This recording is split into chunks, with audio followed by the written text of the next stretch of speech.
अस्सलामुअलैकुम friends, welcome back to my channel. कैसे हैं आप सब? उम्मीद है कि आप सब खैर खैरियत से होंगे और मैं भी बिल्कुल ठीक हूँ। तो यहाँ पर जो है मैं घर की सफाई कर रही थी और जब हम वहाँ से वापस आए घर और हमने घर खोला तो मैं आपको बता नहीं सकती, इस कदर शदीद मिट्टी थी, पूरा घर मट्टी मट्टी हुआ था। हल्के मैं सारा घर जो है वो साफ़ करके गई थी, बिल्कुल मैं सारी सफाई करके गई थी। उसके बाद जो है हम जब वहाँ पे थे तो एक दो दफ़ा शायद आंधी भी चली है, इसी वजह से बहुत ही ज़्यादा मिट्टी हो गई थी पूरे घर में। हालांकि सारी विंडोज़ सब कुछ डोर्स वगैरह लॉक थे, बंद थे, उसके बावजूद इतने घर में पता नहीं समझ नहीं आती मुझे कहाँ से इतनी मिट्टी आ जाती है। तो बस ये है कि इसके बाद मैं अच्छी तरह से सफाई कर रही हूँ और मुझे 2 दिन लग गए थे सफाई करने में। बार बार डस्टिंग करती थी, उसके बाद फिर मिट्टी आ जाती थी, फिर डस्टिंग करती थी, फिर मिट्टी आ जाती थी। और वैसे जैसे हमने नीचे कारपेट बिछाया हुआ है तो कारपेट ये है कि मिट्टी जो है वो अब्जॉर्ब करता रहता है और इसी वजह से जो है ख़ास तौर पर जब आंधी वगैरह चलती है तो फिर कुछ ज़्यादा ही मिट्टी अब्जॉर्ब करता है कारपेट। तो बस खैर कारपेट को भी अच्छी तरह से साफ़ करने के बाद एक रूम का काम मेरा हो जाएगा डन और उसके बाद हम चलेंगे टीवी लाउंज में और वहाँ की सफाई करेंगे। तो खैर मैं ऐसा करती हूँ कि मैं एक रूम लेती हूँ, उसको मैं अच्छी तरह से साफ़ करती हूँ। ये नहीं करती कि मैं तीनों रूम जो है वो एक ही तरह से एक ही दफ़ा साफ़ करने लग जाऊँ, मतलब कभी एक रूम की चीज़ उठा ली या कभी दूसरे रूम की चीज़ उठा ली, ऐसा मैं नहीं करती। मैं एक रूम लेती हूँ और बस उसी की सफाई करने के बाद नेक्स्ट रूम का काम स्टार्ट करती हूँ। यहाँ पर जो है मैं आपको अपनी बुक्स दिखा रही थी, जो कि मैंने कसम उठाई हुई है कि मैंने इनको नहीं खोलना और नहीं पढ़ना।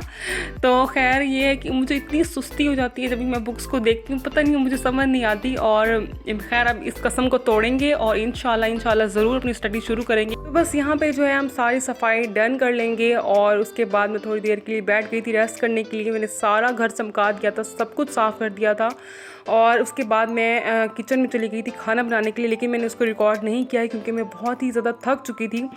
तो ये है जी नेक्स्ट डे का व्लॉग और मैं यहाँ पे जा रही थी अम्मी की तरफ और मुझे एक दो काम थे वहाँ पर, बस मैंने थोड़ी देर के लिए वहाँ पर स्टे किया, मैं ज़्यादा देर वहाँ नहीं बैठी, तो इसलिए मैंने वहाँ पे कुछ भी शूट नहीं किया, कोई व्लॉग नहीं बनाया वहाँ पर। तो अम्मी के घर से वापसी के बाद मैं चली गई थी बोनांजा की आउटलेट पे और मैंने एक दो आउटलेट विज़िट करने थे। तो मैं जे डॉट पे भी गई थी, अलकरम पे भी गई थी, तो मुझे वहाँ पे कुछ इतने ख़ास पसंद नहीं आए ड्रेस। तो यहाँ पे मैं बोनांजा सतरंगी पे आई हुई हूँ और यहाँ पे बहुत ही ज़्यादा वैरायटी थी और सेल भी चल रही थी इनकी। आई थिंक 20% ऑफ था और किसी किसी पे 10% ऑफ था। तो मुझे यहाँ पे जो है वो कलर बहुत अच्छे लग रहे थे, ड्रेसेस बहुत अच्छे लग रहे थे। तो यहाँ से मैंने एक ड्रेस परचेज़ किया है, वो मैं आपको नेक्स्ट ब्लॉग में दिखाऊँगी। और इसके अलावा इसी के साथ एक और आउटलेट थी मिजाज की और पर्सनली मुझे वो आउटलेट बहुत ही ज़्यादा पसंद आई। मैं आपको अब नेक्स्ट वीडियो में दिखाती हूँ, नेक्स्ट क्लिप में उसकी सारी मैं आपको डिटेल से दिखाऊंगी। वहाँ पे जो है वो रेडी टू वेयर ड्रेसेस भी थे और इसके अलावा अनस्टिच ड्रेसेस भी थे, 2 पीस भी थे, 3 पीस भी थे और बहुत ही खूबसूरत वैरायटी थी उनकी। कलर कॉम्बिनेशन बहुत खूबसूरत थे। तो मैंने वहाँ से भी एक ड्रेस परचेज़ किया है, वो भी मैं इंशाल्लाह आपको नेक्स्ट व्लॉग में आपको मैं वो दिखाऊंगी ड्रेसेस जो मैंने लिए हैं। और मैंने 2 ड्रेसेस परचेज़ किए हैं, एक बोनांजा सतरंगी से और एक जो है वो मैंने मिजाज की आउटलेट से ड्रेस परचेज़ किया है।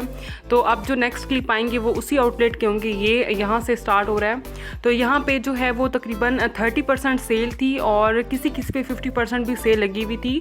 जो 3400 रुपीज़ का ड्रेस था, 3400 का था, वो आई थिंक 22 में मिल रहा था या 24 में मिल रहा था, इस तरह से था इनके प्राइजेस। और ये बहुत ही खूबसूरत कलर्स थे। तो आप जो है वो वीडियो को देखते रहिएगा। मैं यहाँ पे आपके साथ एक टॉपिक डिस्कस करना चाहती हूँ। मैंने जो अपनी सेकंड लास्ट वीडियो अपलोड की थी जहाँ पे मैंने आपके साथ शेयर किया था कि मैं ससुराल में गई हुई हूँ और वहाँ पे हमने ईद सेलिब्रेट की थी।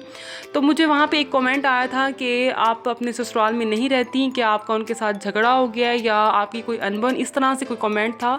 तो खैर मैंने वहाँ पर जो है उसका जवाब देना ज़रूरी नहीं समझा। मैंने कहा मैं इंशाल्लाह नेक्स्ट वीडियो में जो है वो उसका जवाब दूँगी। तो ऐसी कोई बात नहीं है। प्लीज़ मेरी आपसे रिक्वेस्ट है कि नेगेटिव मत सोचा करें, हमेशा पॉजिटिव सोचा करें। तो मैं जो है वो अपने ससुराल वालों के साथ मेरा कोई झगड़ा नहीं हुआ, ना ही कुछ जो है वो लड़ाई हुई है, कोई ऐसी कोई बात नहीं है। माशाल्लाह बहुत ज़्यादा प्यार है हमारा।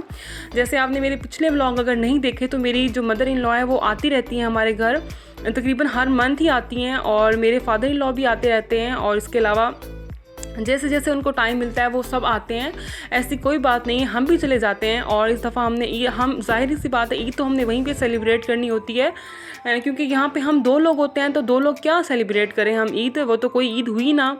तो मैं यहाँ पे मुल्तान में इसलिए रहती हूँ, मैं अपने हस्बैंड के साथ रहती हूँ क्योंकि मेरे हस्बैंड की जॉब यहाँ पर है, और जहाँ पे आपके हस्बैंड की जॉब होती है वहीं पर बीवी भी वहीं हस्बैंड के साथ ही होती है।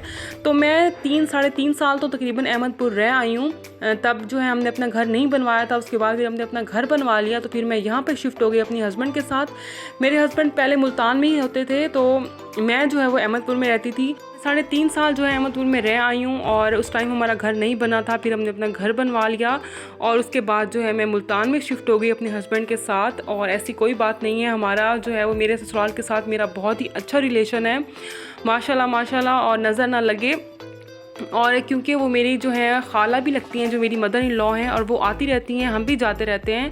तो ऐसा प्लीज़ मत सोचा करें, नेगेटिविटी मत फैलाया करें, हमेशा पॉजिटिव सोचा करें। तो आई होप दोस्तों कि आपको मेरी बात समझ आ गई होगी, और आपको कोई डाउट नहीं रह गया होगा कि मैं अपने ससुराल के साथ क्यों नहीं रहती। तो बस ये है कि पहले मैंने सोचा कि मैं जो है इसका जवाब नहीं देती, लेकिन फिर मैंने कहा मुझे देना चाहिए, क्योंकि मैंने अभी नई व्लॉगिंग स्टार्ट की है और लोगों को कुछ भी नहीं पता, ना ही मैंने अपना इंट्रोडक्शन दिया है। तो खैर मैं उसकी भी वीडियो जो है वो रिकॉर्ड करूँगी इंशाल्लाह। और बस यहीं तक तो मेरा आज का व्लॉग। मैं मिलूँगी आपसे नेक्स्ट वीडियो में, तब तक के लिए अल्लाह हाफिज़।